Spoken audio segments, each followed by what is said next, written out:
जी आप please pray कर दीजिए शुरू का प्रार्थना।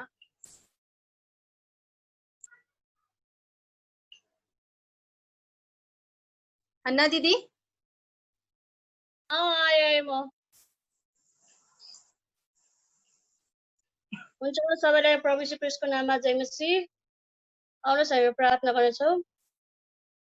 स्तुति अनि आराधना योग्य परमेश्वर पिता प्रभु तपाईँलाई धेरै धन्यवाद दिन्छ यो सुन्दर समयको निम्ति।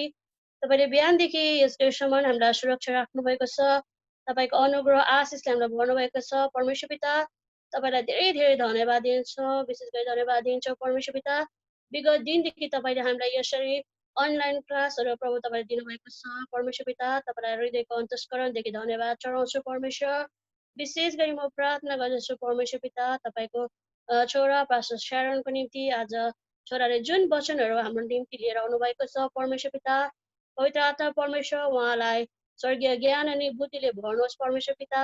पवित्र आत्मा परमेश्वर उहाँलाई शक्ति अनि सामर्थ्य दिनुहोस् परमेश्वर। जुन कुरा हामीले सिक्नु पर्नेछ परमेश्वर पिता हामी प्रत्येकलाई त्यो सिक्ने ज्ञान अनि बुद्धि दिनुहोस् परमेश्वर। हामी हरेकको समशक्तिहरूलाई प्रभु बढाइदिनुहोस् परमेश्वर पिता। म प्रार्थना गर्दछु जति पनि हामीले अनलाइन स्टडीहरूमा प्रभु हामीले सिकेका छौँ त्यो सिक्ने मात्र होइन, सुन्ने मात्र होइन, तर प्रभु हामीले आफ्नो जीवनमा हामीले त्यो एप्लाई पनि गर्न सकौँ भने म बिन्ती गर्दछु परमेश्वर पिता। आज जतिजना यहाँ उपस्थिति भएको छ हरेकलाई परमेश्वर पिता तपाईँको अनुग्रह आशिषले भर्नुहोस् परमेश्वर पिता। अनि जतिजना आज आउन सकेको छैनन् उनीहरूको साथमा तपाईँ हुनुहोस् परमेश्वर। आउँदो दिनहरूमा प्रभु उनीहरूले पनि यो क्लासेसहरूलाई एटेन्ड गर्ने यो समय अनि मौका उनीहरूले पाएको छ भने बिन्ती गर्दै यो क्लासलाई फेरि पनि तपाईँको हातमा जिम्मा लाउँदै यो बिन्तीलाई माग्छु ख्रीष्ट येशूको नाममा सुन्नुहोस् अनि ग्रहण गर्नुहोस्। आमेन। थैंक यू अन्ना दीदी फॉर प्रेयर। एक छोटा सा भजन को हम गाएंगे। भजन के लिए मैं रिक्वेस्ट करती हूँ क्यों ना आज ईशा फिलिप जी हमें एक छोटा सा कोरस या भजन सुनाया जाए।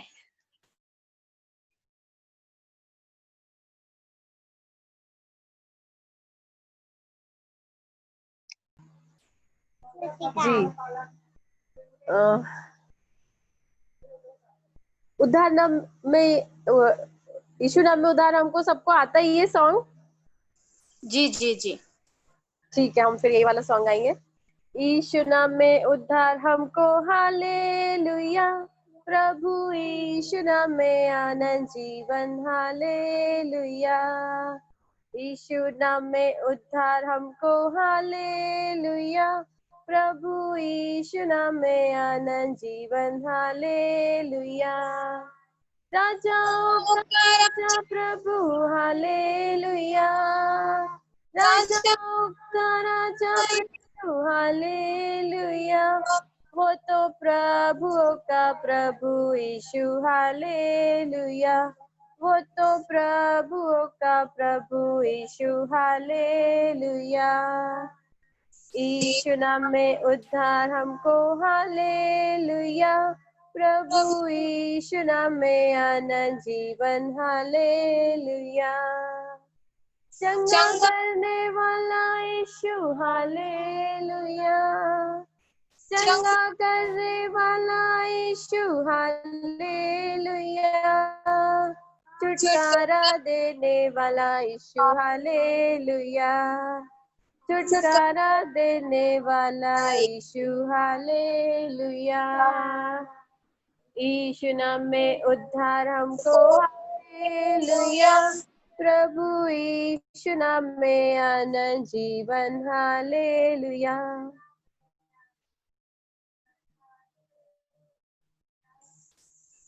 थैंक यू ईशा जी आपका बहुत खूबसूरत कोरस और भजन के लिए। Thank you very much. अभी हम सीधा समय को वेस्ट ना करते हुए अभी हम वचन की तरफ जाते हैं। वचन का बाहर में पास्टर अरुण जी को देती हूँ और पास्टर अरुण जी हमें प्रार्थना के लिए भी अगुवाई करेंगे। पास्टर जी ये समय मैं आपको देती हूँ। परमेश्वर पिता का धन्यवाद हो एक बार फिर से कि परमेश्वर निरंतर ये मौके देता है कि हम परमेश्वर के वचन को सीखें, परमेश्वर के वचन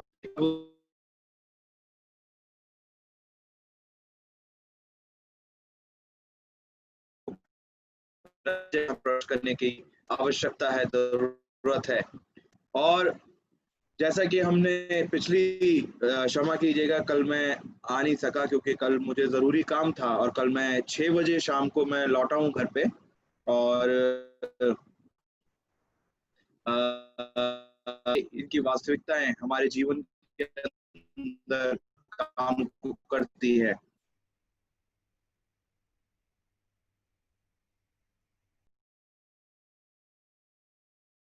सबसे पहले डिटेल स्टडी करेंगे कि इन फलों का मतलब हमारे जीवन में क्या है और कैसे ये फल हमारे जीवन के अंदर कार्य को करते हैं।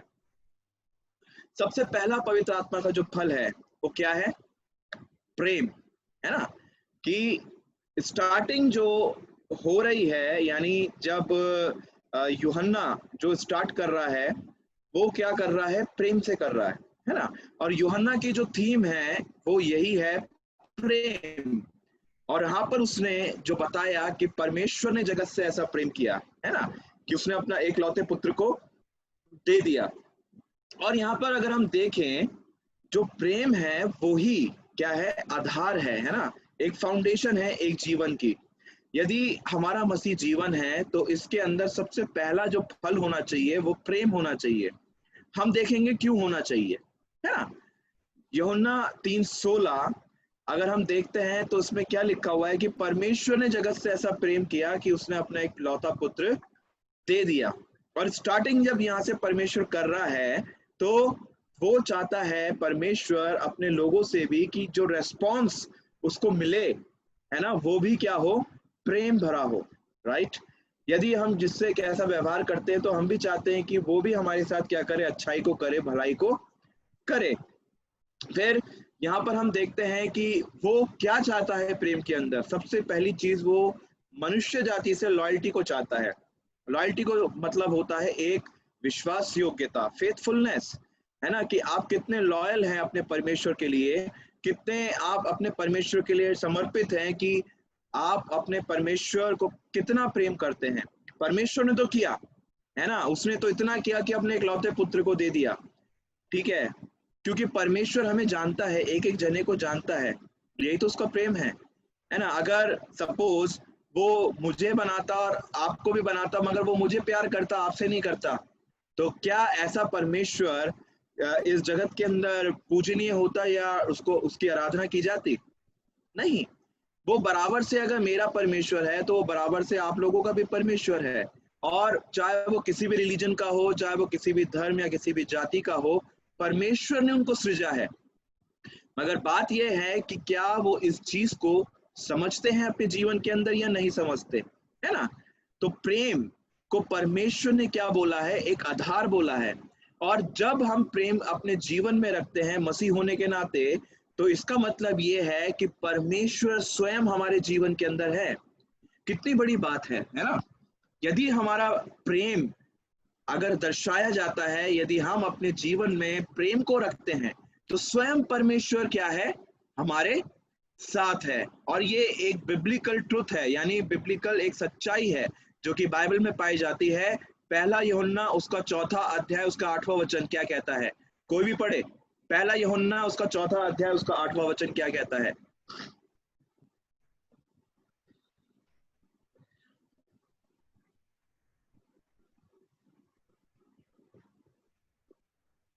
सुनाई नहीं दे रहा मुझको?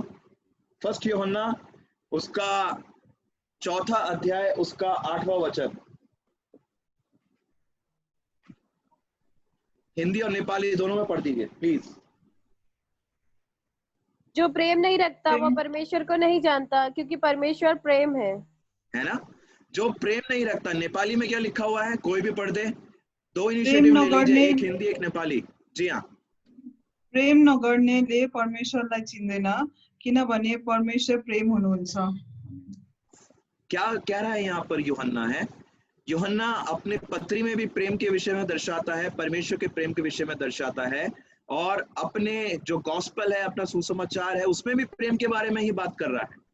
तो इसका मतलब ये कि जब यूहन्ना अपने अपने गॉस्पेल को जब स्टार्ट करता है तो कहां से करता है? उत्पत्ति से, है ना। In the beginning was the word and the word was with God and the word was God, यानी आदि में वचन था, वचन परमेश्वर के साथ था और वो प्रारंभ से परमेश्वर के साथ रहा और सब कुछ उसी के द्वारा उत्पन्न हुआ। तो क्या उत्पन्न हुआ? वो कौन सा प्रेम था जिसके द्वारा परमेश्वर ने इस मनुष्य जाति की और संपूर्ण सृष्टि की पैदावार करी, यानी उसको रचा? क्या प्रेम था वो? कोई बताए कौन सा प्रेम था वो? वो था अनकंडीशनल लव, जिसके बदले, अनकंडीशनल लव ये होता है जिसके बदले परमेश्वर हमसे कुछ नहीं चाहता, है ना। परमेश्वर का कोई इस लव के पीछे स्वार्थ नहीं है। अगर हम एक दूसरे दृष्टिकोण से देखें, परमेश्वर अगर पृथ्वी को नहीं बनाता, आप लोगों को, मुझको नहीं बनाता, तो क्या होता? क्या करते हम? बताइए। कुछ कर सकते थे? वो उसकी मर्जी है ना। उसने प्रेम किया, उसने प्यार को किया, अपने प्यार को दर्शा दिया और यही एक रेस्पॉन्स यहाँ पर हम देखते हैं कि परमेश्वर का जो प्यार है उसके एवज में, यानी उसके रिप्लाई के अंदर हमसे वो क्या चाहता है? सिर्फ विश्वास, योग्यता और आज्ञाकारिता, फेथ एंड ओबीडियंस। और यहाँ पर जो प्रेम है उसको 3 भागों के अंदर कैटेगराइज किया गया है ना, 3 पार्ट्स के अंदर। बाइबल के अंदर जो प्रेम है उसको 3 भागों के अंदर कैटेगराइज किया है और जो सबसे पहला जो भाग दिया है प्रेम का, वो दिया है गॉड्स लव, जिसको कहते हैं अगापे लव, है ना। ये ग्रीक मतलब है अगापे का, कि अगापे का जो प्यार है, जो परमेश्वर अपने सृष्टि से, अपने रचना से जो करता है, वो किस तरीके का प्यार है, अगापे लव, है ना। और यहाँ पर ये जो वर्ड है अगापे, जो परमेश्वर की ओर से जो प्यार है ना, ये सिर्फ और सिर्फ परमेश्वर के लिए ही समर्पित होता है। और यूहन्ना 3:16 के अंदर अगर जब आप बात करें तो यहाँ पर साफ साफ परमेश्वर ने जगत से प्यार किया, है ना। परमेश्वर ने जगत से प्यार किया और फिर लिखा हुआ है कि अगर जगत, है ना, अगर जो संसार है, अगर वो उसके भेजने वाले पर विश्वास करता है तो वो उद्धार को पालेगा, क्योंकि परमेश्वर ने उद्धार को एक गिफ्ट के रूप में, एक उपहार के रूप में, एक प्रेम स्वरूप उपहार के रूप में अपने लोगों के लिए क्या है, रखा है, राइट। तो इसलिए कहा है कि वो नाश नहीं होगा बल्कि उस अनंत जीवन को पालेगा। और वो अनंत जीवन क्या है? उद्धार, है ना। जब हम अपने कष्टों से छूटकर, अपने प्रॉब्लम से छूटकर जब हम परमेश्वर के प्रेजेंस में जाते हैं तो वो ही तो प्यार है परमेश्वर का, जब वो हमें एक्सेप्ट करता है ना। हम में ऐसी क्या भलाई है, ऐसी क्या अच्छाई है जो परमेश्वर हमसे प्यार करता है? आप मुझे बताएं। अगर आप बिब्लिकली देखें या वचन के अंदर जब आप देखते हैं तो उसके अंदर साफ साफ परमेश्वर कहता है कि ये तो मनुष्य है और इसके अंदर कुछ भी अच्छा नहीं जो इसके अंदर उत्पन्न होता हो, है ना। यशाया कहता है, हाय मुझ पर, क्योंकि मैं अपने अशुद्ध होंठों से परमेश्वर के नाम को लेता हूं, है ना। सोचिए, जब बड़े बड़े दास लोग जब इस तरीके से बातों को कर रहे हैं तो क्यों कर रहे हैं? क्योंकि उनको परमेश्वर की पवित्रता के बारे में, उसके प्यार के बारे में पता था, है ना। और यही चीज हमारे अंदर भी है कि हम जो भी हैं मगर फिर भी परमेश्वर के हम प्यारे हैं, लाडले हैं जिसे कहते हैं। मैं हमेशा बचपन से अपने आप को परमेश्वर का लाडला मानता हुआ आया हूँ, जिसको इंग्लिश में कहते हैं पैम्पर्ड चाइल्ड, है ना। मैं क्यों अपने आप को लाडला मानता हूँ परमेश्वर का? क्योंकि जो मैं परमेश्वर से मांगता हूँ, परमेश्वर मेरे जीवन के अंदर उस चीजों को पूरा करता है। मगर इसके एवज में परमेश्वर मुझसे क्या चाहता है? अगर परमेश्वर मुझसे इतना प्यार कर रहा है तो परमेश्वर ने कैसा प्यार मुझसे किया है? अगर आप व्यवस्था विवरण उसका 6ठा अध्याय उसका 24वां वचन या 4था वचन देखेंगे तो उसके अंदर साफ साफ लिखा हुआ है व्यवस्था विवरण के अंदर कि सुन इज़राइल, परमेश्वर एक है, तू अपने परमेश्वर से संपूर्ण हृदय से, संपूर्ण मन से, अपने प्राण से, संपूर्णता से प्यार कर, राइट। तो इसका मतलब क्या है कि परमेश्वर का जो अगापे प्रेम है वो सबसे पहले परिपूर्णता को मनुष्य जाति के जीवन के अंदर रखता है ना। परमेश्वर का जो प्रेम है वो परिपूर्ण प्रेम है, और यही परिपूर्ण प्रेम परमेश्वर अपनी रचना से भी चाहता है कि हमें भी प्रेम के फल के द्वारा, है ना, हमें भी प्रेम के फल के द्वारा परमेश्वर से प्यार अपनी संपूर्णता से करना है। ठीक है, कोई अगर सपोज हमारा शरीर है और अगर एक अंग को भी हमारे शरीर में से निकाल दिया जाए तो दर्द किसको होगा? बताइए, दर्द किसको होगा? निकालने वाले को दर्द होगा या जिसके जो हमारा अंग है, जिसका अंग निकाला गया उसको दर्द होगा? आप मुझे बताएं।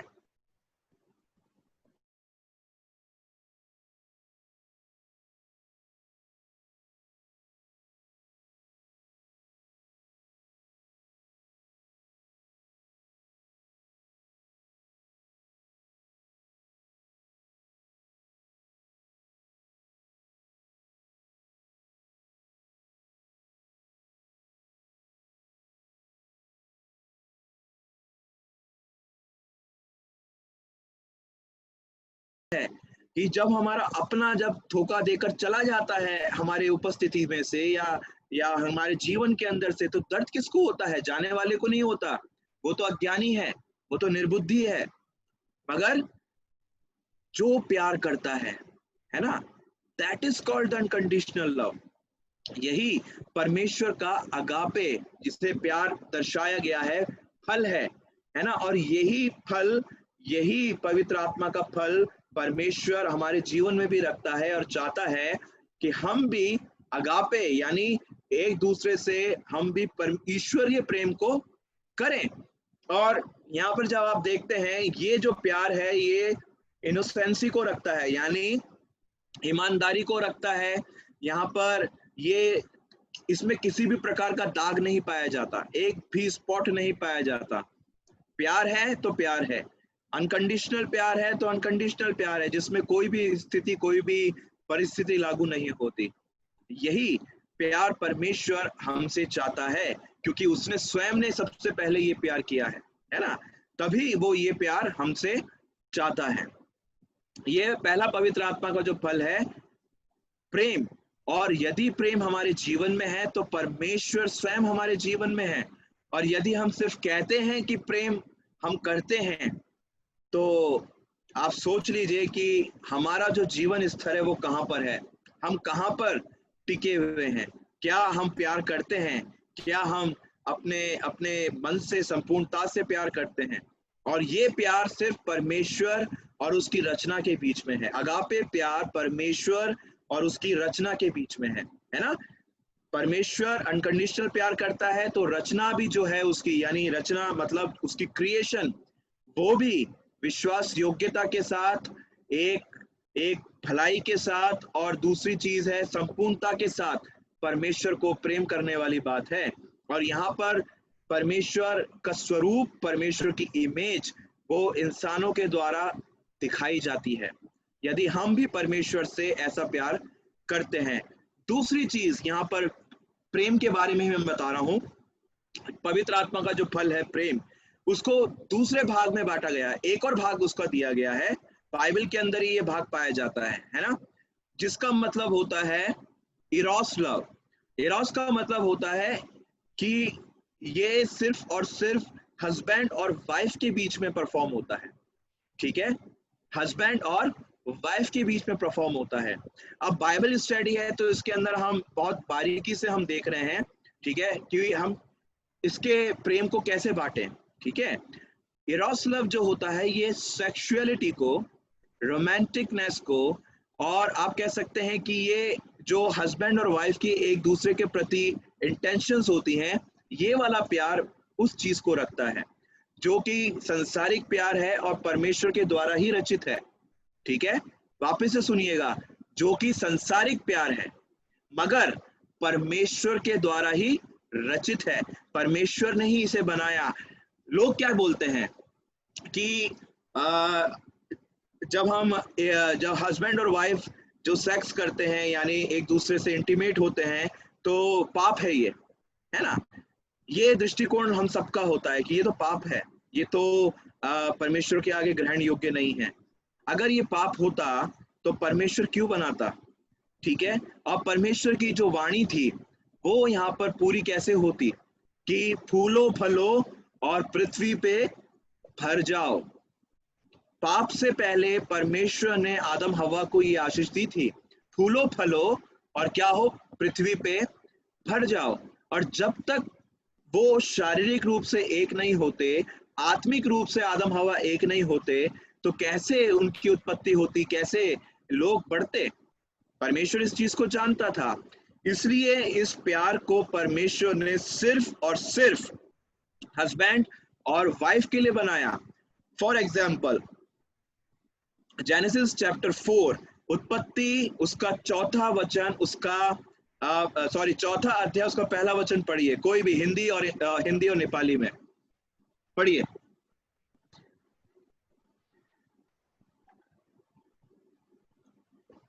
क्या लिखा हुआ है, पढ़िए नेपाली में।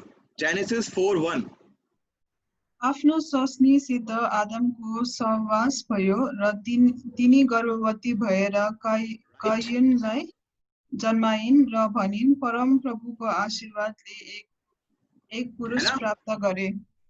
क्या लिखा हुआ है, सहवास, है ना। और इंग्लिश और हिंदी में कोई पढ़िए, हिंदी में कोई पढ़िए, ये कैसा प्यार है, हिंदी में कोई पढ़िए प्लीज, जल्दी पढ़िए, टाइम नहीं है प्लीज। जब आदम अपनी पत्नी हवा के पास गया तब उसने गर्भवती होकर कैन को जन्म दिया और कहा मैं यहोवा की सहायता से एक पुरुष पाया है। ठीक है, यहाँ पर नेपाली भाषा के अंदर साफ साफ लिखा हुआ है प्यार के बारे में, सहवास, ये लिखा हुआ है ना, सहवास ये लिखा हुआ है।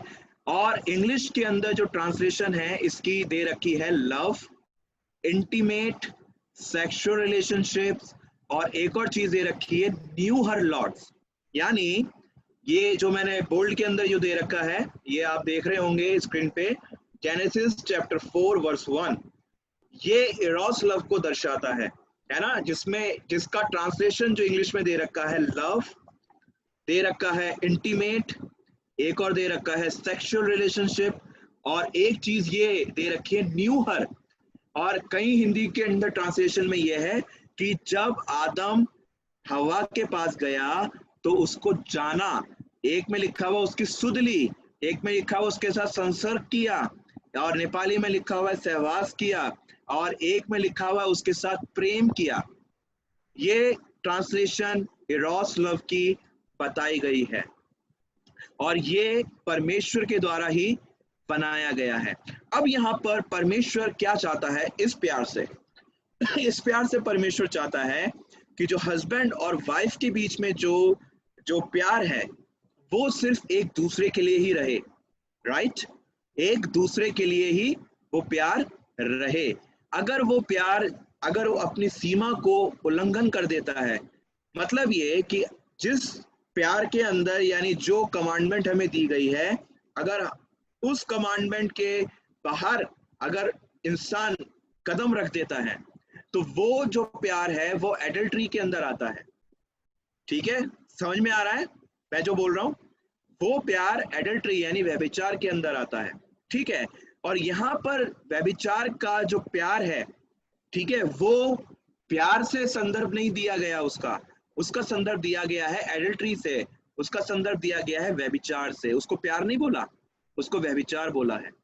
ठीक है, और यहाँ पर ये बिब्लिकल जो मीनिंग जो परमेश्वर कह रहा है, पवित्र आत्मा का फल प्रेम है ना, परमेश्वर के साथ तो हो मगर अपने बीवी के साथ भी वैसा ही प्यार हो।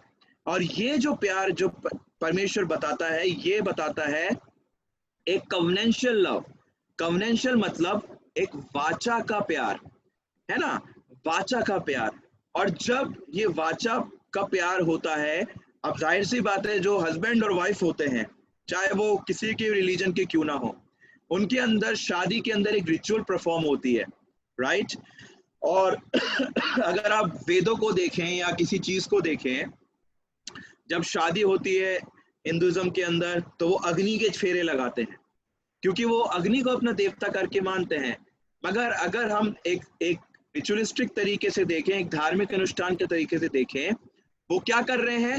वो वाचा को बांध रहे हैं कि हम एक दूसरे का साथ कभी नहीं छोड़ेंगे।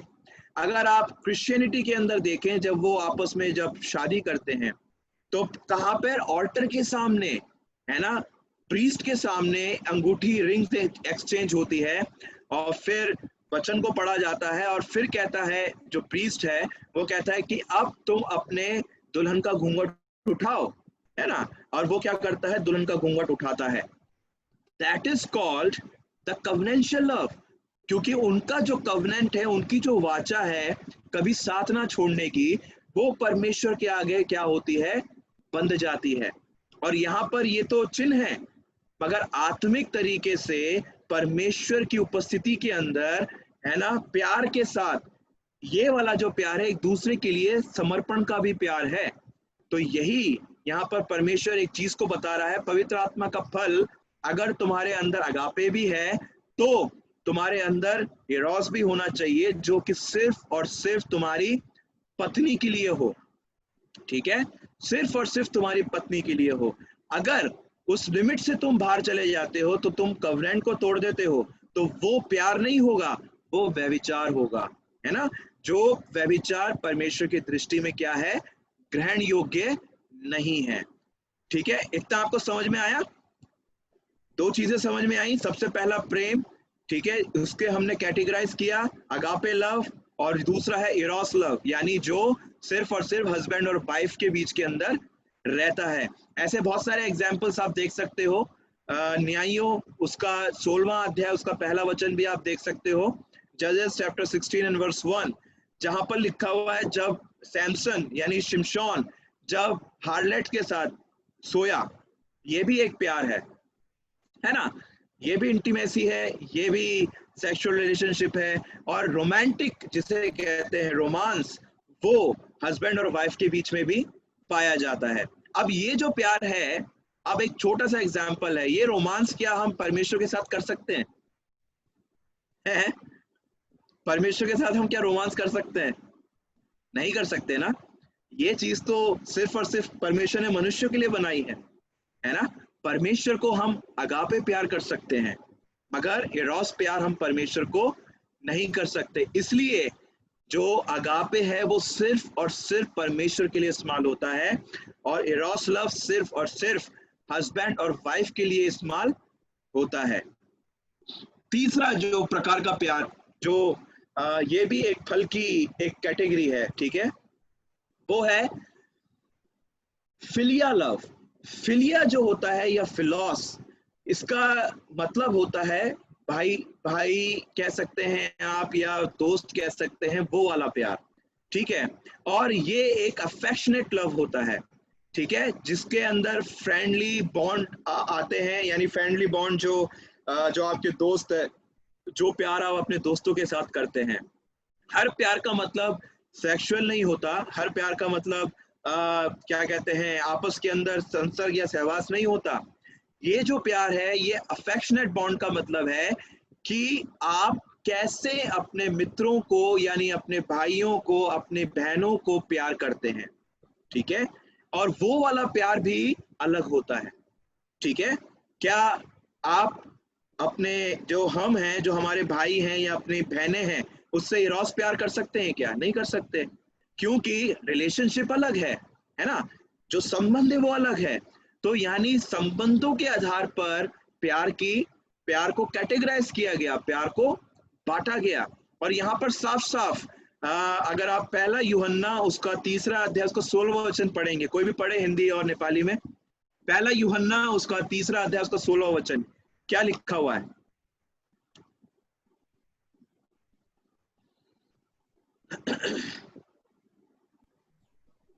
हमने प्रेम इसी से जाना कि उसने हमारे लिए अपने प्राण दे दिए, और हमें भी भाइयों के लिए प्राण देना चाहिए। यसैमा हामीले प्रेम थाहा पाउँछौँ, किनभने उहाँले हाम्रो निम्ति आफ्नो प्राण अर्पण गर्नुभयो, र हामीले पनि हाम्रो भाइको निम्ति आफ्नो प्राण अर्पण गर्नुपर्छ। ये जो है फिलिया लव है। और यहाँ पर जब यीशु मसीह अपनी मिनिस्ट्री को कर रहे थे इस संसार के अंदर, ठीक है, तो उसने, जो प्रभु यीशु मसीह है, उन्होंने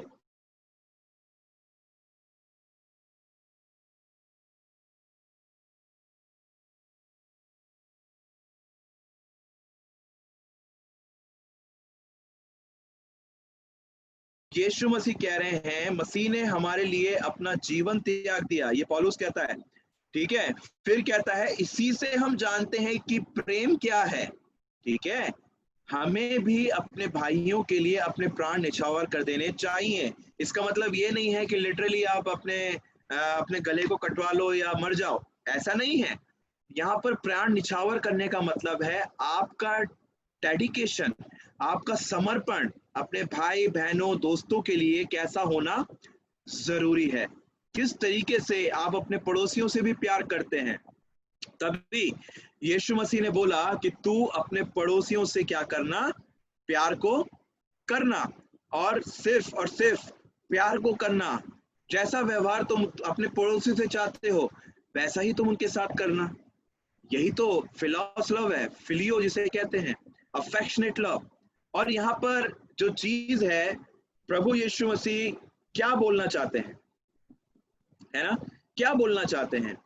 हम कहते तो हैं मसीह होने के नाते कि हाँ हम अपने पड़ोसियों से प्यार करते हैं, क्या वास्तव में हम अपने पड़ोसियों से प्यार कर रहे हैं? क्या हम पड़ोसियों से प्यार कर रहे हैं? पहला यूहन्ना उसका 3 अध्याय उसका 18वां वचन पढ़िए। पहला यूहन्ना 3 अध्याय उसका 18वां वचन क्या कहता है? हे बालकों, हम वचन और जीभ से ही नहीं पर काम और सत्य से के द्वारा भी प्रेम करें, है ना। और नेपाली में पढ़ दीजिए।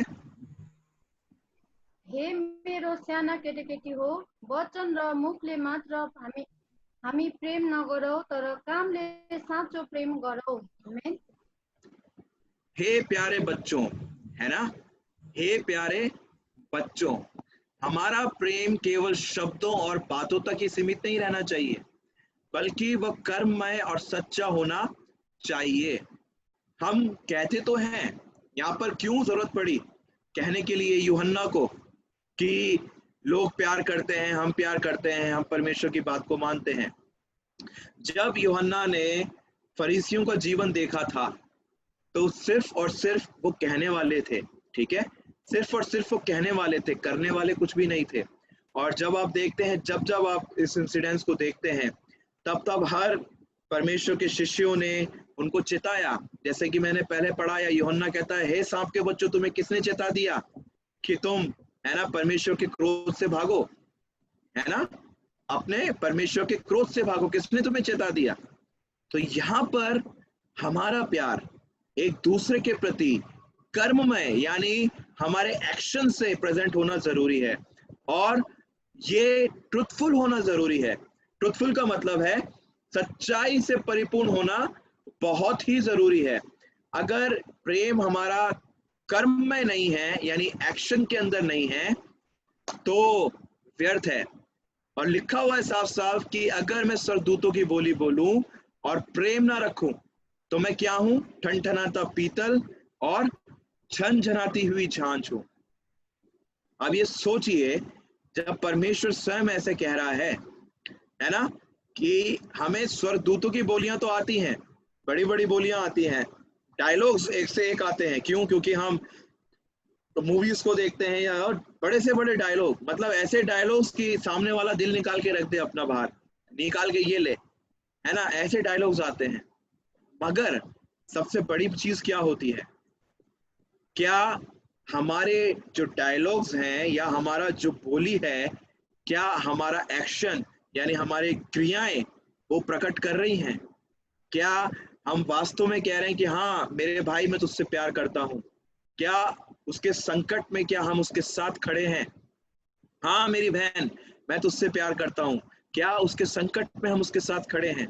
आजकल तो क्या होता है, एक प्रॉपर्टी के चक्कर में लोग एक दूसरे के ऊपर केस ठोक देते हैं, केस कर देते हैं, ये मेरी प्रॉपर्टी है, नहीं ये मेरी प्रॉपर्टी है, जमीन के पीछे लड़ मरते हैं भाई लोग आपस में। और ये तो बहुत पुराना था, है ना, जब उसने केन ने जब हाबिल को मारा, when Cain murdered Abel, क्या हुआ था? छुपा दिया था उसको। और तब से ये चीजें चली हुई आ रही हैं, ये पाप में नेचर चला हुआ आ रहा है।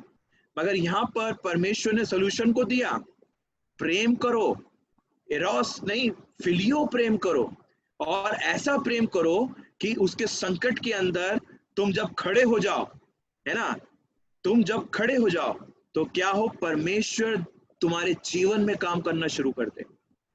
परमेश्वर क्यों रुका रहता है? वो ये देखता है कि मेरा बेटे या मेरी बेटी खड़े रहते हैं कि नहीं रहते, कैसे ये दूसरे को काउंसिल करते हैं, कैसे किसी के जीवन के अंदर किसी का साथ देते हैं, है ना, किस तरीके से होता है। और फिलियो जो लव है, ठीक है, जो फिलियो अफेक्शनेट लव है, ये आज के युग के अंदर यानी इस मॉडर्न जमाने के अंदर आप कह सकते हैं ये गर्लफ्रेंड और बॉयफ्रेंड के बीच में भी होता है। मगर ध्यान से सुनिएगा, गर्लफ्रेंड और बॉयफ्रेंड के बीच में भी अफेक्शनेट लव होता है, फिलियो लव होता है, मगर ये इरोस नहीं है। ठीक है, now you under differentiate the language. ठीक है, ये इरोस नहीं है, यानी अगापे लव इरोस नहीं है, फिलियो लव जो है अगापे नहीं है, और फिलियो लव इरोस नहीं है, और इरोस जो है वो फिलियो नहीं है। कंफ्यूजन नहीं कर रहा, ये सब डिफरेंट हैं जो अपने स्टेटस को और अपनी पद्धति को यानी अपनी कार्यशैलियों को रखते हैं, और ये पर्टिकुलर चीज को इंडिकेट करते हैं। हाँ, अगर एक लड़का है एक लड़की है, उसके बीच में अफेक्शनेट लव होता है, बाद में वो कवनेंशियल लव बन जाता है, जब शादी करते हैं आपस के अंदर वो कन्वर्ट हो जाता है, फिर वो ब्रदरली नहीं रहता, वो कन्वर्ट हो जाता है, यानी लव का स्टेटस जो है वो क्या होता है, चेंज हो जाता है। तो यहाँ पर ये तीन जो पवित्र आत्मा का जो वरदान है उसको कैटेगराइज किया। पहला क्या है, अगापे, दूसरा क्या है, एरोस, तीसरा क्या है, फिलियो। और इन तीनों के अंदर परमेश्वर लॉयल्टी को चाहता है, विश्वास, योग्यता को चाहता है कि ये अगर गुण अगर मनुष्य जाति के अंदर हैं या मेरे चुने गए के अंदर हैं, तो ये होना हमारे जीवन में बहुत ही जरूरी है। अगर ये हमारे जीवन में नहीं है तो पहली ही चीज हमारे जीवन से बाहर चली जाएगी, और वो कौन है, परमेश्वर पिता। राइट, वो कौन है, परमेश्वर पिता। यानी हम उसकी प्रेजेंस से क्या हो जाएंगे, बाहर हो जाएंगे, अगर हमारे जीवन के अंदर प्रेम नहीं पाया जाता। इसलिए हर चीज एक कवनेंट के अंदर, एक वाचा के अंदर बंधी है, और उसको हमें सोचने की आवश्यकता है कि परमेश्वर की इच्छा इन सब के पीछे क्या है ना। अभी एक फिलियो लव का एक छोटा सा एग्जांपल मैं देता हूं। अभी कोविड-19 चल रहा है, राइट। हमारे जितने भी लोग हैं, काफी लोग हैं जो गरीब हैं, जो स्लम्स एरिया के अंदर हैं, और आप कह सकते हैं जो इधर उधर जो बेचारे रह रहे हैं, वो सब अफेक्टेड हैं। ठीक है, अफेक्टेड का मतलब होता है कि कुछ ना कुछ उन पे प्रभाव पड़ा, चाहे वो फाइनेंशियल दृष्टिकोण से हो, चाहे राशन पानी के दृष्टिकोण से हो, या फिर उनकी जॉब के दृष्टिकोण से हो। ठीक है, कहीं ना कहीं तो उनको क्या हुआ है, अफेक्ट हुआ है। मगर क्या इस संकट की घड़ी में एज अ चर्च हम सब क्या उनके साथ खड़े हैं? क्या हम इस संकट की घड़ी में बहुत कुछ तो नहीं, मगर क्या कुछ ना कुछ हम उनके लिए कर रहे हैं? यही तो प्यार परमेश्वर चाहता है कि परमेश्वर के द्वारा हम अपने पड़ोसियों को भी शुद्ध रखें। क्या हम उनके लिए कुछ ना कुछ हम कर रहे हैं? खाने का अगर 3 टाइम का नहीं तो 1 टाइम का कर रहे हैं, क्या कर रहे हैं? और सबसे बढ़िया चीज ये है हमारे चर्च की, अपोस्टल मेथोडिस्ट चर्च की, कि लोग खड़े हुए, डोनेशन रेज किए, और उस संकटकालीन परिस्थिति के अंदर लोग राशन बांट के आए, लोगों ने खाने को बांटा, हर गरीबों को, हर उसको। अब सोचिए, ये तो हमने कर दिया, ठीक है, ये तो हमने कर दिया, मगर क्या इसके लिए परमेश्वर के पास कोई रिवॉर्ड नहीं है? होगा, कुछ ना कुछ तो होगा। तो परमेश्वर समय आने पे हमारे जीवन के अंदर क्या होगा, अपने वाचा के अनुसार और अपने प्रेम के अनुसार वो हमारे जीवन के अंदर क्या करेगा, पूरी करेगा। अब मुझे एक सबसे बढ़िया बात लगी, जब मैं वहां पर था अभी अपोस्टल मेथोडिस्ट चर्च के अंदर, जब खुला था, तो मैं एक एग्जांपल देना चाहता हूँ भुजेल का। अब जो संजना जो है ये आई हमारे वहां पर और इन्होंने टेस्टिमनी दी। इन्होंने कहा कि पहले जॉब ये चल रही थी मगर फिर परमेश्वर ने मुझे लॉकडाउन के अंदर भी जॉब दिया और ये मेरी टाइट है और ये मैं परमेश्वर को समर्पित कर रही। राइट? तो क्या इसका रिवॉर्ड नहीं है? होगा। क्या इसका कोई परमेश्वर ने रिवॉर्ड या ब्लेसिंग्स को नहीं रखा? क्यों इन्होंने दिया आके? क्योंकि शी लव्स गॉड अबंडेंटली, है ना? क्योंकि ये परमेश्वर से प्यार करती हैं।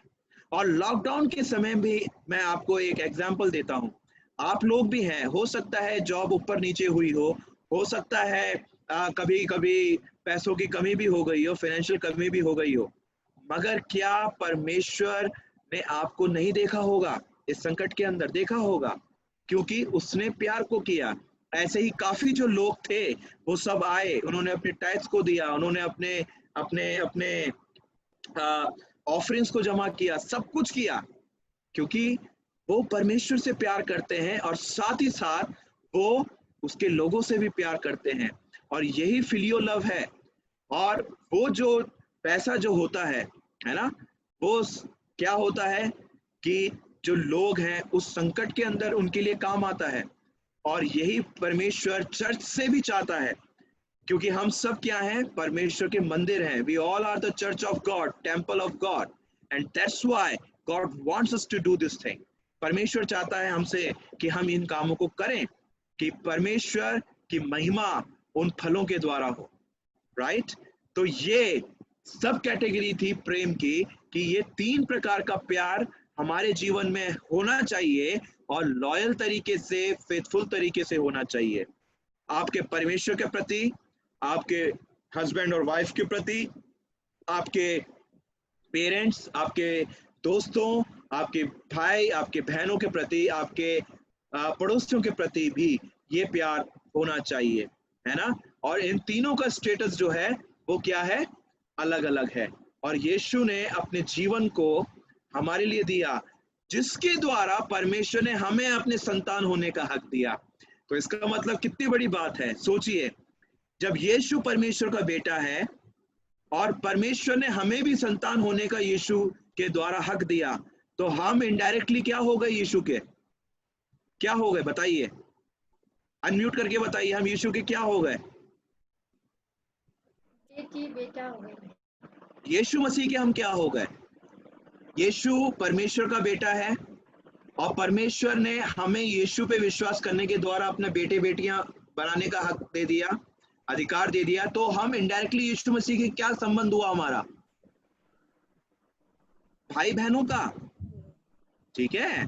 क्योंकि परमेश्वर का बेटा कौन है? यीशु। यीशु पे जब हमने विश्वास किया तो परमेश्वर ने हमें संतान होने का हक दिया। तो इनडायरेक्टली हम यीशु के क्या हुए? भाई बहनी तो हुए। तभी तो वो कहता है यीशु कि तुम्हारा प्यार तुम्हारे पड़ोसियों के लिए भी ऐसा ही हो जैसा कि तुम उनसे चाहते हो। And that's why Jesus is our brother as well. वो हमारा परमेश्वर, हमारा पिता, हमारा भाई, हमारी बहन, हमारा सब कुछ है। ठीक है? फिर दूसरी चीज, जब हम पवित्र आत्मा के फल की बात करते हैं, वो है आनंद, हैप्पीनेस, है ना? वचन में लिखा हुआ है कि दूसरा फल क्या है? आनंद, है ना?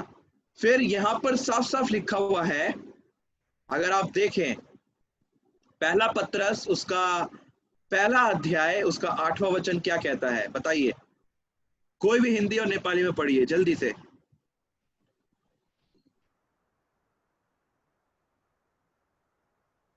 पनि तिमीहरूले प्रेम गर्छौ, जसलाई तिमीहरूले अहिले देख्दैनौ, तापनि विश्वास गरेर अवर्णनीय आनन्द र महिमाको भरपुरीले तिमीहरू उहाँमा अत्यन्त रमाउँछौ। क्या लिखा हुआ है हिंदी में? हिंदी में लिखा हुआ है, यद्यपि तुमने उसे देखा नहीं है, फिर भी तुम उससे प्रेम करते हो, यद्यपि तुम अभी उसे देख नहीं पा रहे हो, किंतु फिर भी उसमें विश्वास रखते हो, और ध्यान से सुनिए, और एक ऐसे आनंद से भरे हुए हो जो अथकनीय एवं महिमामय है। आनंद से भरे रहते हो जो कि अथकनीय, यानी जिसमें कोई थकावट नहीं, निरंतर चलता जाता है, और क्या है, महिमामय है, यानी जो परमेश्वर को क्या करता है, महिमा को देता है, आनंद, है ना। हम लोग परमेश्वर में क्यों आनंदित होते हैं? अगर आप भजन संहिता उसका पहला भजन पढ़ें तो उसमें लिखा हुआ है कि परमेश्वर के जो अरेंजमेंट्स हैं, जो परमेश्वर हमारे पहले से ही कर देता है सब कुछ, है ना, यदि हम उनको अपने जीवन में रख छोड़ते हैं और उसकी व्यवस्था को अपने जीवन में मान लेते हैं, तो आप यकीन मानिए कि ये क्या है, परमेश्वर के अंदर आनंदित होना है। और लिखा हुआ है कि ऐसे जो लोग होते हैं वो परमेश्वर के अंदर स्थिर होते हैं और परमेश्वर की व्यवस्था के अंदर क्या होते हैं, आनंदित होते हैं। They will rejoice abundantly in God all the time. चाहे परिस्थिति उनके लिए कैसी क्यों ना हो, they will rejoice, वो आनंदित होते हैं, वो हमेशा खुश रहते हैं, चिंताओं से मुक्त रहते हैं, चिंताओं से बिल्कुल अपने आप को हटा लेते हैं। प्रभु यीशु मसीह के चेले थे और वो जब निरंतर सीखते थे प्रभु यीशु मसीह से, बातचीत को किया करते थे, तो प्रभु यीशु मसीह ने उनको क्या सिखाया? उनको ये बोला कि तुम में से ऐसा कौन है जो चिंता करके अपनी आयु को बढ़ा सकता है? इन फलों को देखो, इन फूलों को देखो। राजा सुलेमान एक भी सुंदर वस्त्र इन फूलों के समान नहीं पहन पाया है। और ये जो घास है, जो फूल हैं, ये बढ़ते हैं और उनको उनका अंजाम भी पता है कि कल को वो आग में झोंकी जाएगी, तब भी परमेश्वर उनको सुंदर वस्त्र देता है, सुंदर सुंदर उनको रंग देता है। जब परमेश्वर पिता उन पे कृपालु है तो परमेश्वर तुम पे कृपालु क्यों नहीं होगा, है? जब वो परमेश्वर की सृष्टि के अंदर, जब पेड़ पौधे जो उसका क्रिएशन है वो आनंदित रहते हैं, तो तुम क्यों आनंदित नहीं रहते? क्यों नहीं रहते? क्या कारण है?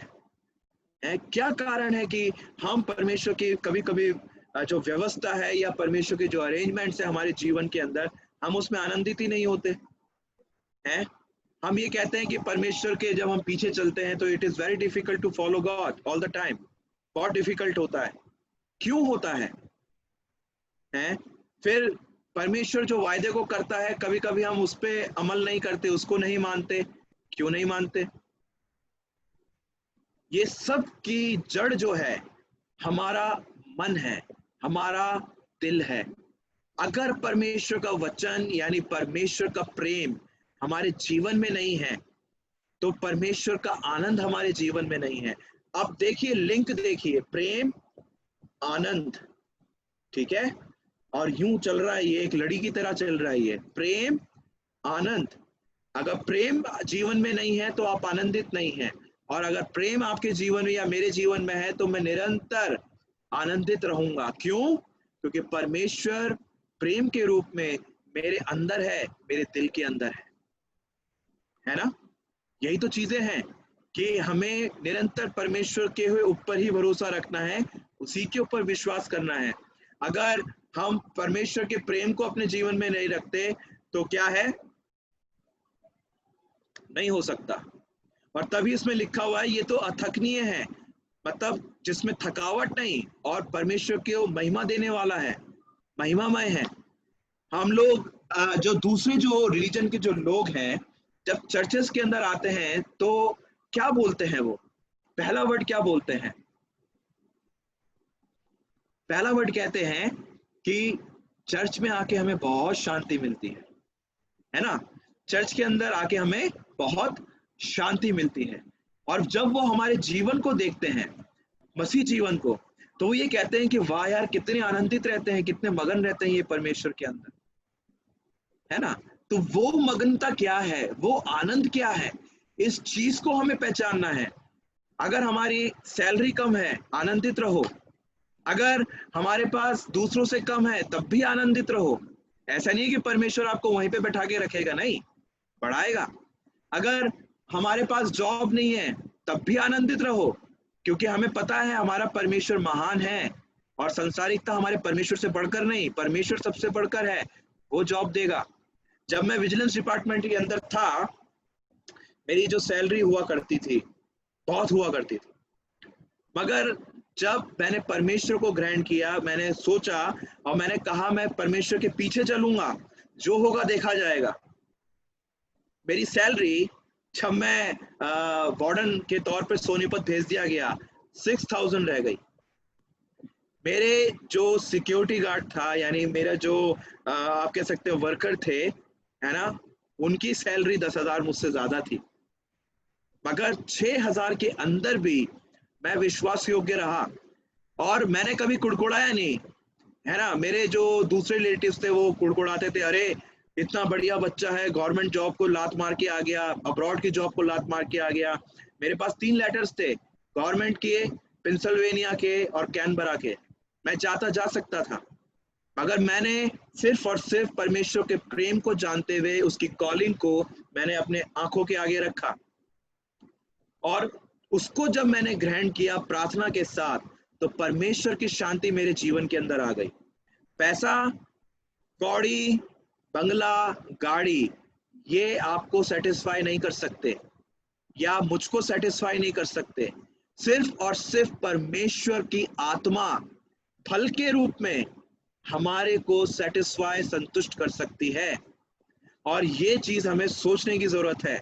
और उस 6,000 सैलरी के अंदर भी मैंने पहला मल्टीमीडिया फोन अपने पैसों से लिया, और फिर उसके बाद मेरे जो छोटा बच्चे थे वहां पे, उनके लिए मैंने दूध बांधा।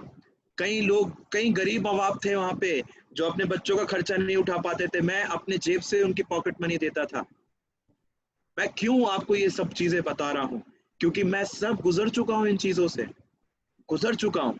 और यहाँ पर सब मुझे, मतलब मेरा परिवार नहीं, दूसरे जो लोग हैं, दूर के रिश्तेदार, अरे क्यों जा रहे हो पादरी बनने, अरे हमेशा क्या कहते हैं पैसों की कमी रहेगी, ये रहेगा वो रहेगा, फलाना ढमाका, बहुत चीजें बोली, मगर हमने नहीं सुना।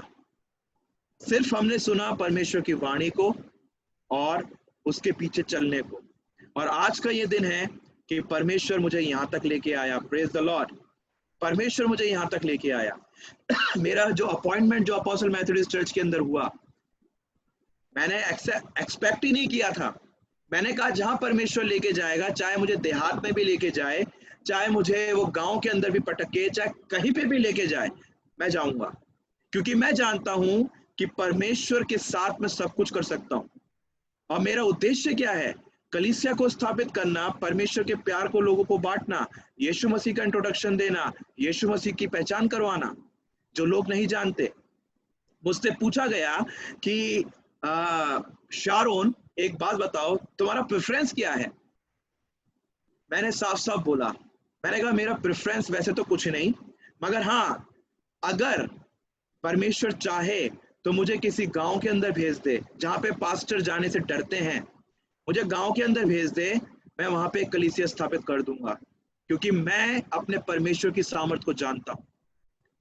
तो उन्होंने क्या बोला? वो खुश हुए, उन्होंने कहा ठीक है देखते हैं। वाह यार, मतलब कईयों ने मेरी मजाक भी उड़ाई, कॉन्फ्रेंस के अंदर बता रहा हूँ, कईयों ने मजाक भी उड़ाई, कहा कि एक जॉन वेस्ली हमारे बीच में आ गए हैं, है ना, मार्टिन लूथर हमारे बीच में आ गए हैं, कईयों ने मजाक उड़ाई।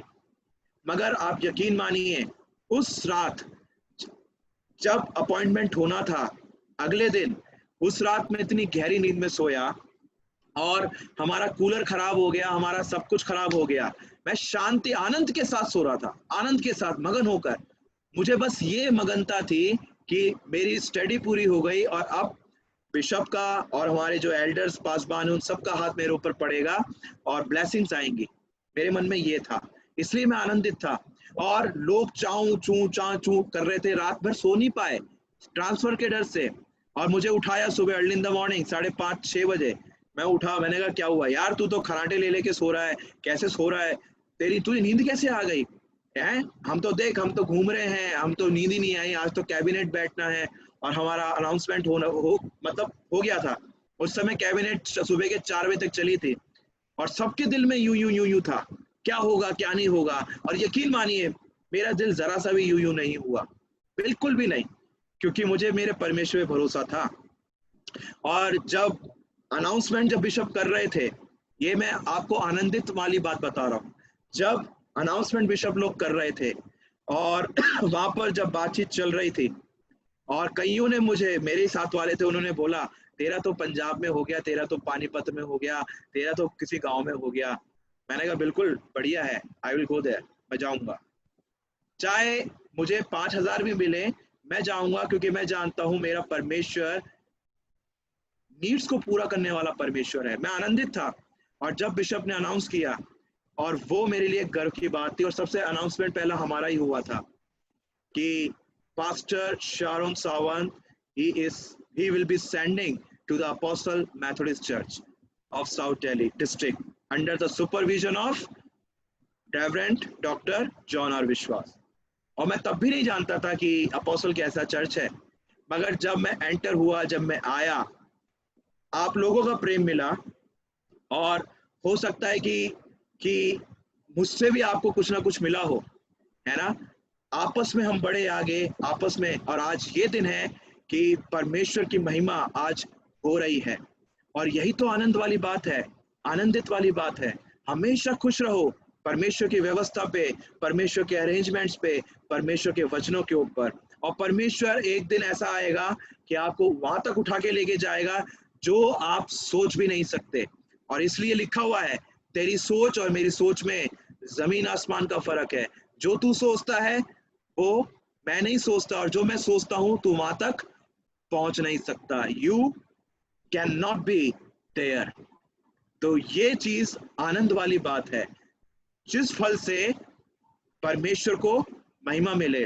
और ईसाई समाज ऐसा है जहां पर जब लोग देखते हैं तो कहते हैं कि यीशु मसीह कितने भले हैं कि जो तुम्हें शांति को देते हैं। विजिलेंस डिपार्टमेंट में भी जो डिप्टी सुपरिटेंडेंट ऑफ पुलिस थे, उन्होंने यही बोला था, बहुत चिल्लाते थे, मोबाइल को फेंक देते थे अपने एक बार जब मैं नया जब एंटर हुआ था, जो लैंडलाइन फोन है उसको उठा के फेंक दिया, गाली पकड़े, अरे चल क्यों नहीं रहा, ये क्यों नहीं चल रहा, फेंक के मारा। मैंने बस यूं करके देखा, मैंने कहा सर प्लग निकला हुआ था उसका, जो लैंडलाइन था उसको प्लग निकला हुआ था। मैंने कहा सर आई थिंक प्लग निकला हुआ है इसलिए नहीं चल रहा। यूं करके गुस्से में मुझे देखा, तू कौन है, who the hell are you? मैंने बोला sir I am new appointed over here. Okay what's your name? मैंने कहा sir I am Sharon Sawant, मेरा नाम शारोन सावंत है। क्रिश्चियन हो? मैंने कहा जी sir. Okay you can go. मैंने दरवाजे पे कदम नहीं रखा था, वापस बुलाया उसने कि शारोन आओ जरा मुझे बात करनी है। तब उन्होंने पूछा कि तुम जीवन में शांत आनंदित कैसे रहते हो, शांति क्या है, कैसे रहते हो? तब मैंने बताया यीशु मसीह के बारे में कि यीशु हमेशा अपने लोगों को क्या करता है, अपने साथ रहता है, और एक आनंद के रूप में वो अंदर सेटिस्फाई यानी सेटिस्फैक्शन, संतुष्टि भर देता है। और तब का दिन था, वो आनंदित रहना शुरू हुआ, हंसता था, खेलता था। लोग कहते थे तूने क्या मंत्र मारा है, क्या जादू मारा है? मैं बोलता था कि यीशु मसीह का मंत्र मैंने इनके ऊपर मार दिया। सब कहते थे कि जादूगर बाबा है। बहुत सारी चीजें होती हैं, मगर आनंदित होने की बात जो है वो आप लोग और मैं समझ सकते हैं। क्यों? क्योंकि परमेश्वर की भलाइयों को हमने अपने जीवन के अंदर देखा है। तीसरी चीज यहाँ पर पवित्र आत्मा का जो फल है, शांति, पीस। और यहाँ पर जब आप देखते हैं मत्ती रचित सुसमाचार उसका 11वां अध्याय उसका 28वां वचन, यहाँ पर शांति को रेस्ट के उसमें भी बोला गया है। रेस्ट का मतलब होता है विश्राम। और कोई भी पढ़ दीजिए नेपाली भाषा के अंदर मत्ती 11:28। हे सबै मेहनत गर्ने र बोझले दबिएका हो, म कहाँ आओ, म तिमीहरूलाई विश्राम दिनेछु। आमेन। है ना, मैं तिमीलाई विश्राम देने छू, मतलब कि मैं तुम्हें विश्राम को दूंगा, मैं तुम्हें उस शांति को दूंगा जिस शांति की खोज में तुम इधर उधर भटकते हो। और वो किस प्रकार की शांति पाई जाती है, कैसी शांति वो हमारे जीवन के अंदर पाई जाती है। वो शांति जब भी हमारे जीवन में आती है। अब तीसरा जो लिंक है प्रेम, फिर क्या है, क्या था? प्रेम, दूसरा क्या बताया था? क्या नोटिस किया आपने? पहला क्या था? प्रेम। दूसरा बताइए, भूल गए आप? अगापे प्रेम। प्रेम पहला था। दूसरा पवित्र आत्मा का फल क्या बताया था? अच्छा, आनंद। हाँ, और तीसरा क्या है? शांति। प्रेम है तो आप क्या हो? आनंदित हो, और आनंदित हो तो आपके जीवन के अंदर क्या है? शांति है। ये तीसरा लिंक एक कड़ी के साथ जुड़ा हुआ है, राइट? और यहाँ पर जब यीशु मसीह कह रहे हैं, अरे थके मांदे बोझ से दबे हुए लोगों, तुम मेरे पास आओ, और एक ट्रांसलेशन में लिखे हुए हैं कि मैं तुम्हें शांति और विश्राम दूंगा, है ना? शांति और विश्राम दूंगा। ऐसी कौन सी शांति यीशु मसीह के अंदर पाई जाती है? किस तरीके की जीवन को परमेश्वर यानी यीशु मसीह कह रहे हैं कि आ जाओ मेरे पास, मैं तुम्हें दूंगा। अथॉरिटी के साथ, यहाँ पर चैलेंज के साथ यीशु कह रहा है, चैलेंज के साथ। और सिर्फ शांति कहाँ पाई जाती है? परमेश्वर के अंदर। और यहाँ पर यीशु मसीह इंडिकेट कर रहे हैं अपने आप को कि मेरे पास अथॉरिटी है, मैं दे सकता हूं। और because I am the source, क्योंकि मैं स्रोत हूं, मैं सोता हूं शांति का। आओ तो जाओ मेरे पास, मांग के तो देखो, एक बार एक स्टेप बढ़ा के तो देखो, फिर देखो तुम कितनी शांति पाते हो। और जो यीशु मसीह में है वो हमेशा और हमेशा क्या है? शांति प्रिय लोग हैं, शांति पाई जाती है। इसलिए पूरा वर्ल्ड है ना, दूसरे रिलीजन वाले क्रिश्चियन समाज को कहते हैं आप तो बहुत शांति प्रिय लोग होते हो, आप तो किसी से नहीं लड़ते, किसी से नहीं झगड़ते, किसी से पंगे नहीं लेते। हमें देखो, हम में उग्रता नहीं है, हमारे स्वभाव शांत है, क्योंकि यीशु मसीह की शांति हमारे अंदर है, और जो कि क्या बताती है? हमारे दिल को सेटिस्फाई करती है। ये भी एक सेटिस्फैक्शन फैक्टर है जो कि हमारे जीवन को सेटिस्फाई कर देता है, और ये एक अश्योरेंस को बताता है जो कि हमारी आशा परमेश्वर के साथ है।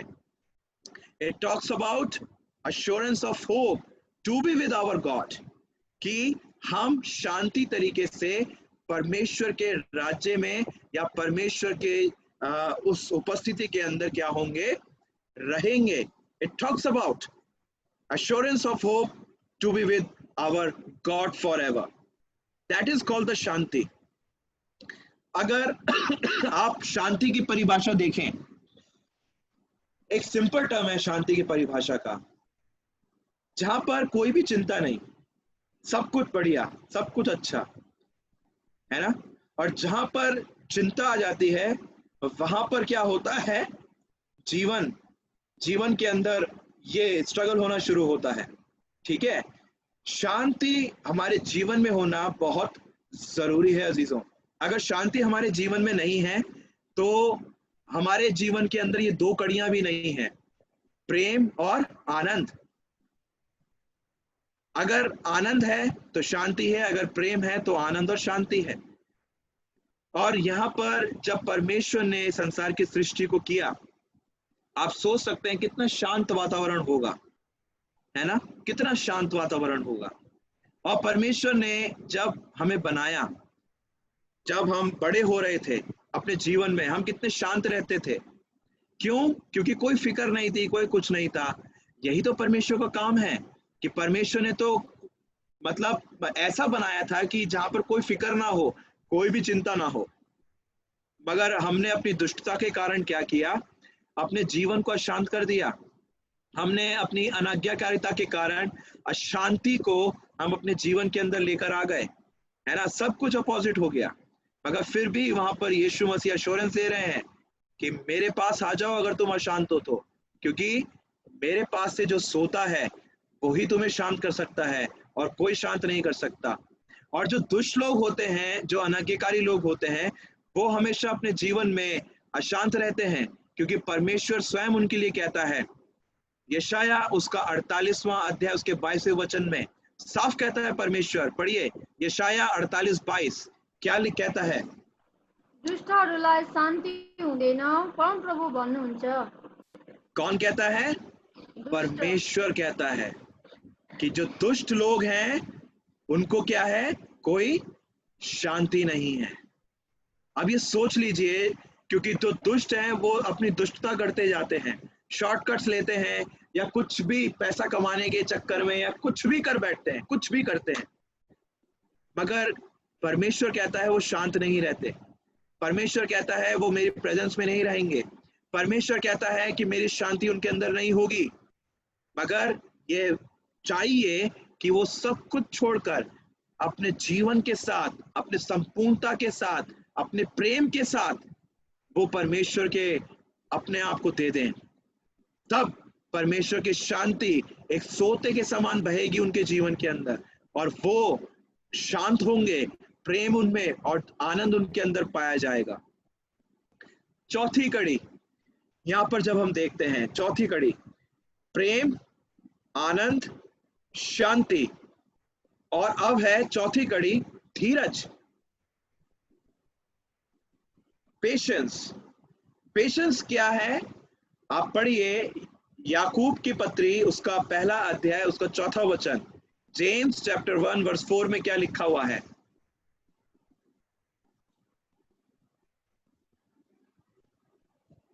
याकूब 1:4। र धीरजलाई त्यसको पूरा काम गर्न देऊ औ तिमीहरूमा कुनै कुराको अभाव नभएर सिद्ध र पूर्ण हो। आपके सामने वर्ष है ना? क्या बोल रहा है याकूब? बहुत प्यारी बात बोल रहा है यहाँ पे। और वो धैर्यपूर्ण सहन शक्ति एक ऐसी पूर्णता को जन्म देती है जिससे तुम ऐसे सिद्ध बन सकते हो जिनमें कोई कमी नहीं रह जाती है। कौन सी शक्ति है जो हमारे को धैर्य प्रदान करती है? पवित्र आत्मा। ये भी जो पवित्र आत्मा का फल है, ये भी पवित्र आत्मा से ही निर्मित होता है। और ये जब हमारे जीवन में तीन ऊपर की चीजें आती हैं तो ये धीरज अपने आप ही हमारे जीवन के अंदर आ जाता है।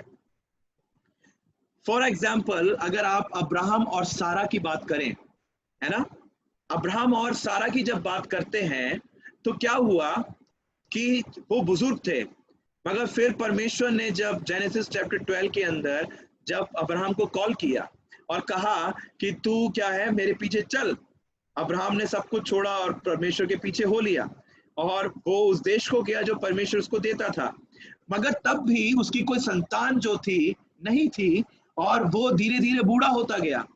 और जब तीन लोग, जब परमेश्वर के जन, जो स्वर्गदूत जिसे आप कह सकते हैं, या परमेश्वर के दूत, जब अब्राहम के पास आए और उसको कहा कि अब तुम्हें क्या होगा, समय आने पर परमेश्वर क्या करेगा, तुम्हें बच्चे को देगा।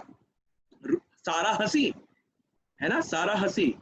तो उसने बोला नहीं तू हंसी, नहीं मैं नहीं हंसी। वो घबरा गई, तू हंसी, नहीं मैं नहीं हंसी, मैं नहीं हंसी। फिर क्या बोला दूत ने, जब तक तू परमेश्वर के इस चमत्कार को यानी उद्धार को जीवन में नहीं देख लेती, देखेगी तू, है ना। मगर फिर भी उतावली का एक पना देखो कि कितने उतावले लोग होते हैं।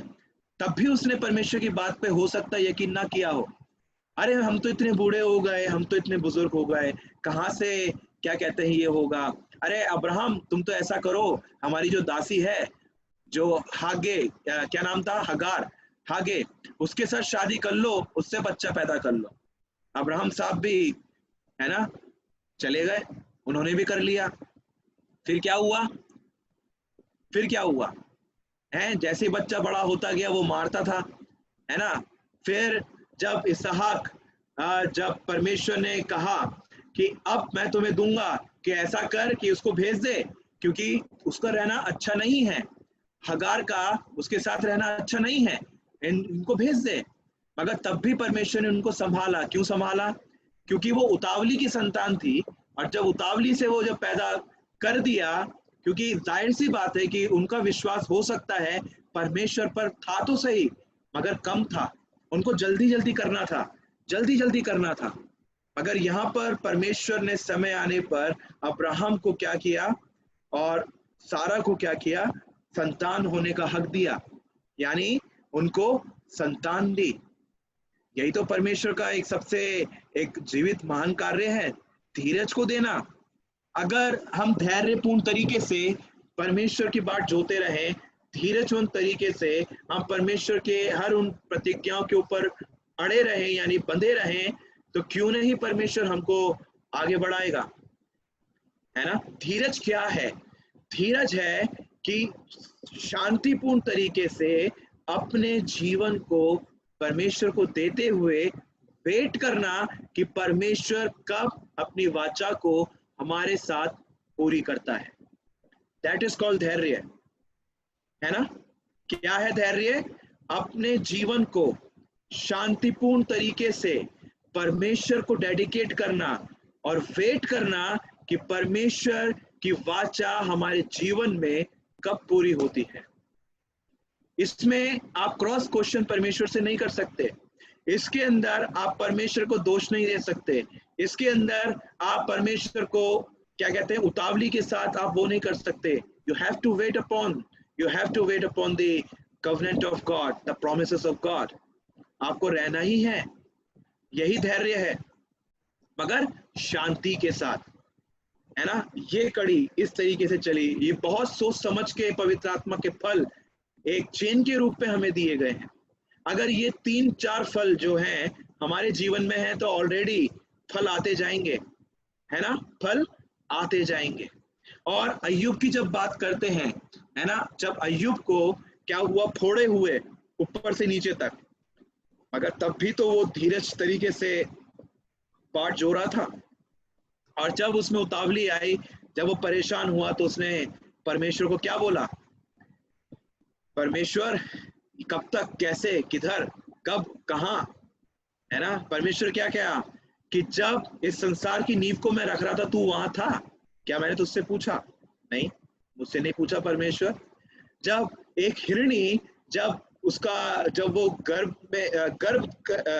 क्या बोलते हैं उसको, जब वो बच्चे को जन रही थी एक पहाड़ के ऊपर, मैं उसको वहां संभाल रहा था, तू वहां था? नहीं परमेश्वर, मैं नहीं था। तो फिर तू कौन होता है मुझसे प्रश्न पूछने वाला? कौन है तू? परमेश्वर का एक इनडायरेक्ट वे के अंदर उसको एक सलूशन ये था, धीरज धर, अपने जीवन को धीरजमय बना, ताकि मेरी शांति, मेरी वाचा तेरे जीवन के अंदर काम करे और तू मेरे दृष्टि के आगे, मेरे प्रेजेंस के अंदर तू खड़ा हो सके। अगर तेरे अंदर धीरज नहीं, तेरे अंदर उतावली है, तो उतावली के उसमें तो आप कुछ भी कर जाओगे और फिर आप परमेश्वर को दोष कभी मत देना। उतावली के अंदर ये चीजें होती है। और सपोज मैं एक बाइक चला रहा हूं, है ना, मेरे अंदर धीरज है, ट्रैफिक इधर उधर आ रहा है, मैं अपने पोजीशन पे चल रहा हूँ, धीरज के साथ चल रहा हूँ, ठीक है भाई तुम जाओ, तुम्हें जाना है, ओवरटेक करना है, करो। अगर मुझ में उतावली आ जाए और मैं भी रेस लगाना शुरू कर दूं, या मैं भी कट मार के इस तरीके से चलना शुरू कर दूं, तो क्या होगा?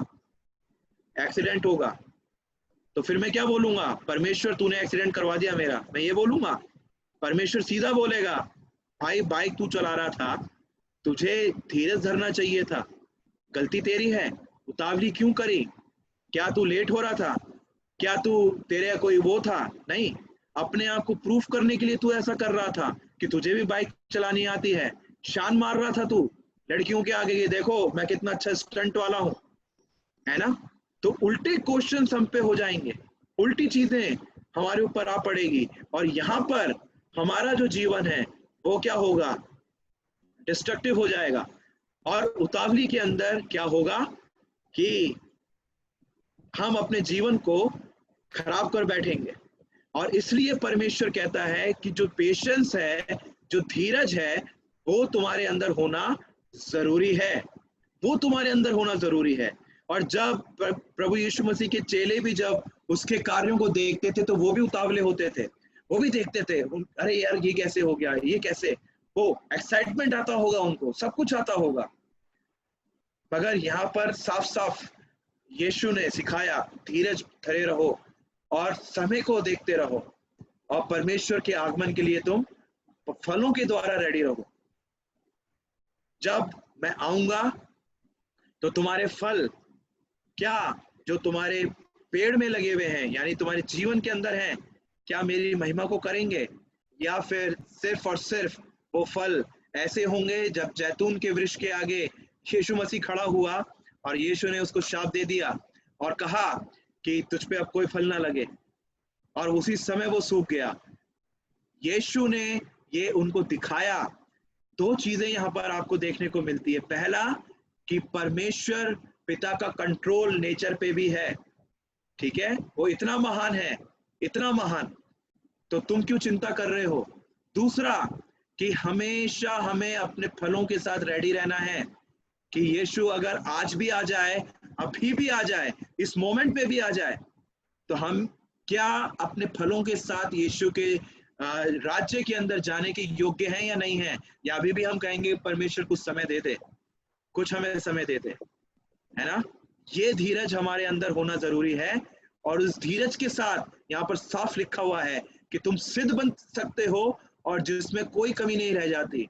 और ये इसका एक बीचौलिया आधार है, यानी it is the foundation, patience in the foundation of your fruit of the holy spirit. धीरज आपके पवित्र आत्माओं का फल का आधार है। धीरज हमारे जीवन के अंदर होना जरूरी है अजीजों। अगर धीरज हमारे जीवन के अंदर नहीं है तो हम अपने जीवन को, अपने रिश्तों को, अपने रिलेशनशिप को, अपने नातों को सब कुछ बिगाड़ बैठते हैं, चौपट कर बैठते हैं, और बाद में हम परमेश्वर को कोसते हैं, देर हो चुकी होती है। तो इससे बढ़िया है कि हमें इन पवित्र आत्माओं के फलों को पहचानना है, जो प्रेम है, यानी परमेश्वर से प्रेम करना ही परमेश्वर को अपने जीवन में आमंत्रित करना है। फिर क्या है, आनंद है, फिर है शांति, और फिर है धीरज। ये चार चीजें है ना। धीरज धरना हमें सीखना है अय्यूब से, धीरज धरना हमें सीखना है अब्राहम से, धीरज धरना हमें सीखना है मूसा से। मूसा भी बहुत उतावला था, तभी आर्ग्यूमेंट्स करता था, है ना, जल्दबाजी में बहुत काम कर देता था। इसलिए परमेश्वर के उसमें वचन के अंदर लिखा हुआ है कि यहोवा उससे थोड़ा नाराज हुआ, है ना। यहाँ पर यही चीज है, परमेश्वर ने अजीजों कह दिया वो करके रहेगा। उसको कोई भी दुनिया की ताकत नहीं है, कोई भी दुनिया की सामर्थ्य नहीं है जो उसको बदल दे। परमेश्वर ने कह दिया मैं करूंगा तो करूंगा, नहीं बदल सकते।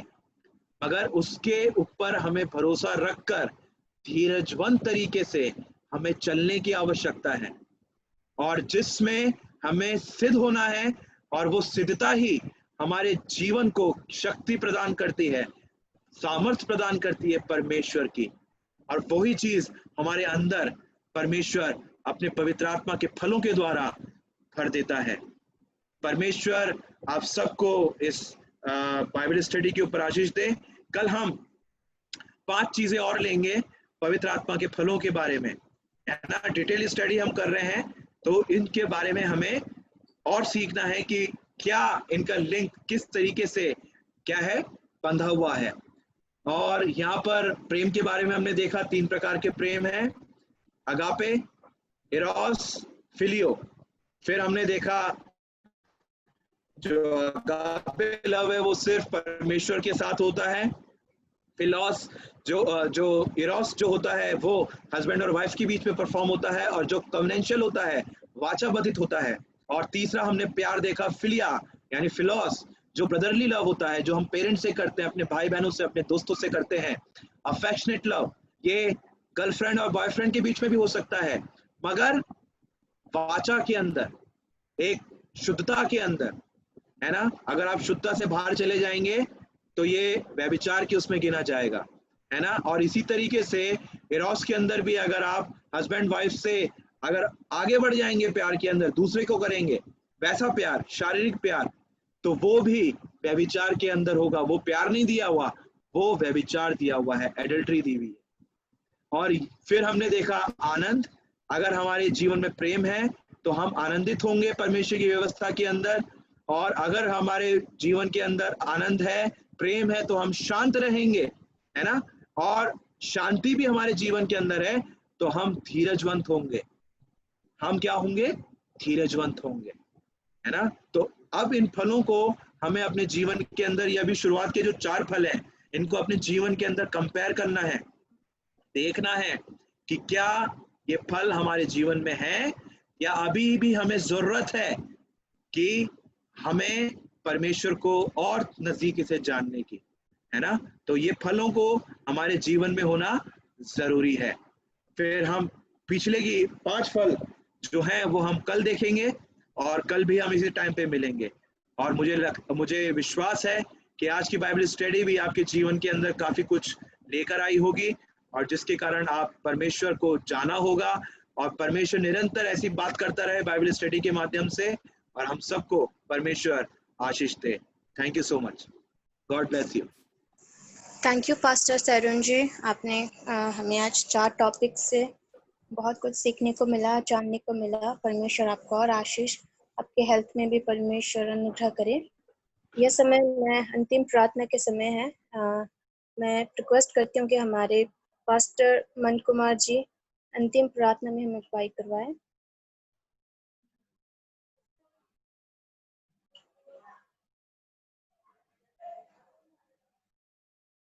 पास्टर मन कुमार जी।